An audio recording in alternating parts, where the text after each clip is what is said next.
Water from the rock. In the first month all the people of Israel arrived at the Desert of Zin. They stayed at Kadesh. There Miriam died and was buried. There was no water for the people. So they came together against Moses and Aaron. They argued with Moses. They said, "We should have died in front of the Lord as our brothers did. Why did you bring the Lord's people into this desert? Are we and our animals to die here? Why did you bring us from Egypt to this terrible place? It has no grain, figs, or pomegranates. And there's no water to drink." So Moses and Aaron left the people. Then they went to the entrance of the meeting tent. They bowed face down. And the glory of the Lord appeared to them.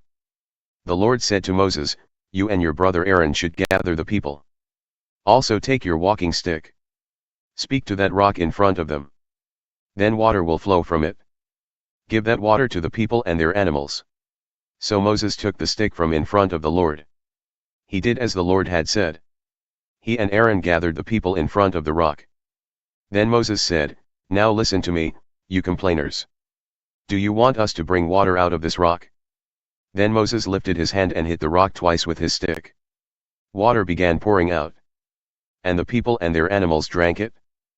But the Lord said to Moses and Aaron, "You did not believe me. You did not honor me as holy before the people. So you will not lead them into the land I will give them. These are the waters of Meribah." Here the Israelites argued with the Lord. And the Lord showed them he was holy. Edom will not let Israel pass. From Kadesh, Moses sent messengers to the king of Edom. He said, "Your brothers, the Israelites, say to you, you know about all the troubles we have had. Our ancestors went down into Egypt. And we lived there for many years. The people of Egypt were cruel to our ancestors. But we cried out to the Lord. He heard us and sent us an angel to bring us out of Egypt. Now we are here at Kadesh, a town on the edge of your land. Please let us pass through your country. We will not touch any fields of grain or vineyards. We will not drink water from the wells. We will travel only along the king's road. We will not turn right or left until we have passed through your country." But the king of Edom answered, "You may not pass through here. If you try, I will come and meet you with swords." The Israelites answered, "We will go along the main road. If our animals drink any of your water, we will pay for it. We only want to walk through. That's all." But he answered, "You may not pass through here." Then the Edomites went out to meet the Israelites with a large and powerful army. The Edomites refused to let them pass through their country. So the Israelites turned back. Aaron dies. All the Israelites moved from Kadesh to Mount Hor. It was near the border of Edom. The Lord said to Moses and Aaron, "Aaron will die. He will not enter the land that I'm giving to the Israelites. This is because you both acted against my command at the waters of Meribah. Take Aaron and his son Eleazar up on Mount Hor. Take off Aaron's special clothes and put them on his son Eleazar. Aaron will die there. He will join his ancestors." Moses obeyed the Lord's command. They climbed up Mount Hor. All the people saw them go. Moses took off Aaron's clothes. He put them on Aaron's son Eleazar. Then Aaron died there on top of the mountain. And Moses and Eleazar came back down the mountain. Then all the people learned that Aaron was dead. So everyone in Israel cried for him for 30 days. War with the Canaanites. The Canaanite king of Arad lived in the southern area. He heard that the Israelites were coming on the road to Atharim. So he attacked them and captured some of them. Then the Israelites made this promise to the Lord, "If you will help us defeat these people, we will completely destroy their cities." The Lord listened to the Israelites. And he let them defeat the Canaanites. The Israelites completely destroyed the Canaanites and their cities. So the place was named Hormah. The bronze snake. The Israelites left Mount Hor and went on the road toward the Gulf of Aqaba. They did this to go around the country of Edom. But the people became impatient on the way. They grumbled at God and Moses. They said, "Why did you bring us out of Egypt? We will die in this desert. There is no bread. There is no water. And we hate this terrible food." So the Lord sent them poisonous snakes. They bit the people, and many of the Israelites died. The people came to Moses and said, "We sinned when we grumbled at you and the Lord. Pray that the Lord will take away these snakes." So Moses prayed for the people. The Lord said to Moses, "Make a bronze snake, and put it on a pole. If anyone is bitten, he should look at it. Then he will live." So Moses made a bronze snake, and he put it on a pole. Then when a snake bit anyone, he looked at the bronze snake and lived. The journey to Moab. The Israelites went and camped at Abath. They went from Abath to Eabarim. This was in the desert east of Moab. From there they went and camped in the Zered valley. From there they went and camped across the Arnon. This was in the desert just inside the Amorite country. The Arnon is the border between the Moabites and the Amorites. That is why the book of the wars of the Lord says, "And Wahab and Subha, and the ravines, the Arnon, and the slopes of the ravines that lead to the settlement of Ar." These places are at the border of Moab. The Israelites went from there to Beer. A well is there where the Lord said to Moses, "Gather the people. I will give them water." Then the Israelites sang this song, "Pour out water, well. Sing about it." Princes dug this well.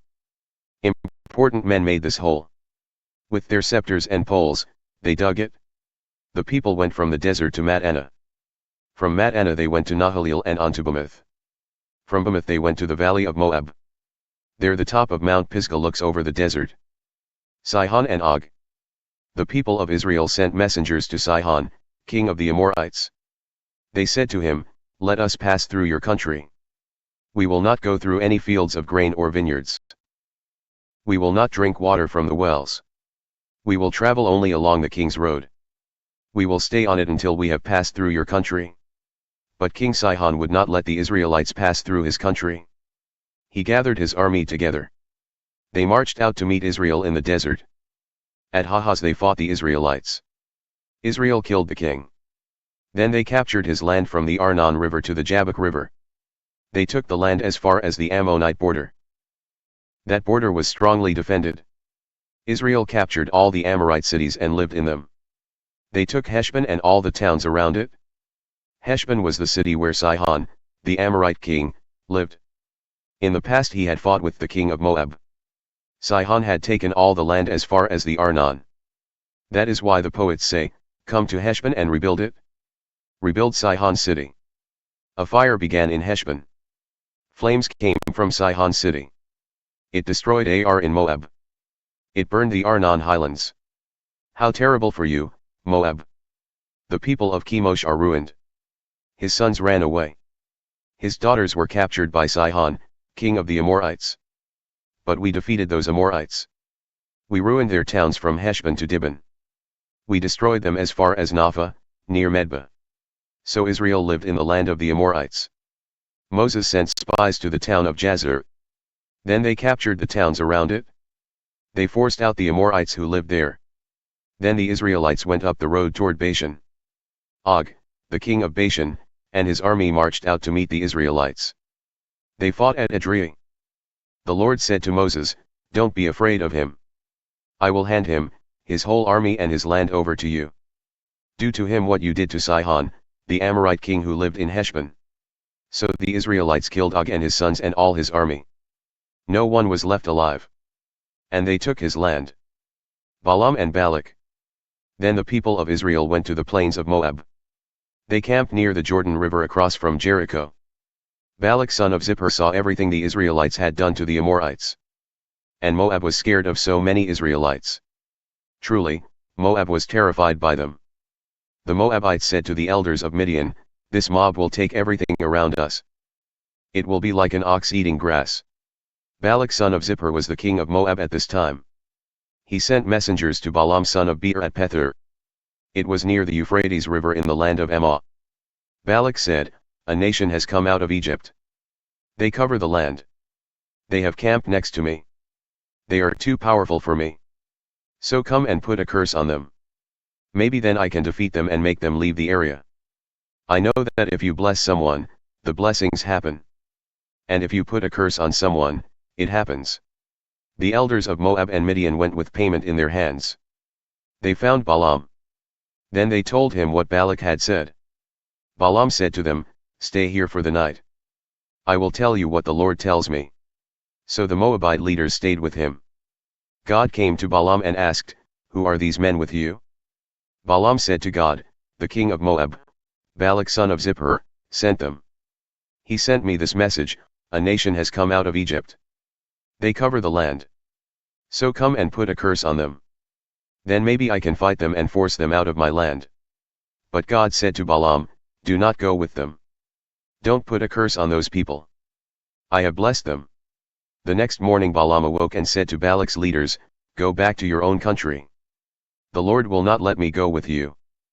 So the Moabite leaders went back to Balak. They said, Balaam refused to come with us. So Balak sent other leaders. He sent more leaders this time. And they were more important. They went to Balaam and said, Balak son of Zippor says this, please don't let anything stop you from coming to me. I will pay you well. I will do what you say. Come and put a curse on these people for me. But Balaam answered Balak's servants, King Balak could give me his palace full of silver and gold. But I cannot disobey the Lord my God in anything, great or small. You stay here tonight as the other men did. I will find out what more the Lord tells me. That night God came to Balaam. He said, these men have come to ask you to go with them. Go. But only do what I tell you. Balaam and his donkey. Balaam got up the next morning. He put a saddle on his donkey. Then he went with the Moabite leaders. But God became angry because Balaam went. So the angel of the Lord stood in the road to stop Balaam. Balaam was riding his donkey. And he had 2 servants with him. The donkey saw the angel of the Lord standing in the road. The angel had a sword in his hand. So the donkey left the road and went into the field. Balaam hit the donkey to force her back on the road. Later, the angel of the Lord stood on a narrow path between 2 vineyards. There were walls on both sides. Again the donkey saw the angel of the Lord. So the donkey walked close to one wall. This crushed Balaam's foot against the wall. So he hit her again. The angel of the Lord went ahead again. The angel stood at a narrow place. It was too narrow to turn left or right. The donkey saw the angel of the Lord. So she lay down under Balaam. Balaam was very angry and hit her with his stick. Then the Lord made the donkey talk. She said to Balaam, what have I done to make you hit me 3 times? Balaam answered the donkey, you have made me look foolish. I wish I had a sword in my hand. I would kill you right now. But the donkey said to Balaam, I am your very own donkey. You have ridden me for years. Have I ever done this to you before? No, Balaam said. Then the Lord let Balaam see the angel. The angel of the Lord was standing in the road with his sword drawn. Then Balaam bowed face down on the ground. The angel of the Lord asked Balaam, why have you hit your donkey 3 times? I have stood here to stop you. What you are doing is wrong. The donkey saw me. She turned away from me 3 times. If she had not turned away, I would have killed you by now. But I would let her live. Then Balaam said to the angel of the Lord, I have sinned. I did not know you were standing in the road to stop me. If I am wrong, I will go back. The angel of the Lord said to Balaam, go with these men. But say only what I tell you. So Balaam went with Balak's leaders. Balak heard that Balaam was coming. So he went out to meet him at Ar in Moab. It was beside the Arnon, at the edge of his country. Balak said to Balaam, I had asked you before to come quickly. Why didn't you come to me? I am able to reward you well. But Balaam answered, I have come to you now. But I can't say just anything. I can only say what God tells me to say. Then Balaam went with Balak to Kiriath-Huzoth. Balak offered cattle and sheep as a sacrifice. He gave some meat to Balaam and the leaders with him. The next morning Balak took Balaam to Baal. From there he could see the edge of the Israelite camp.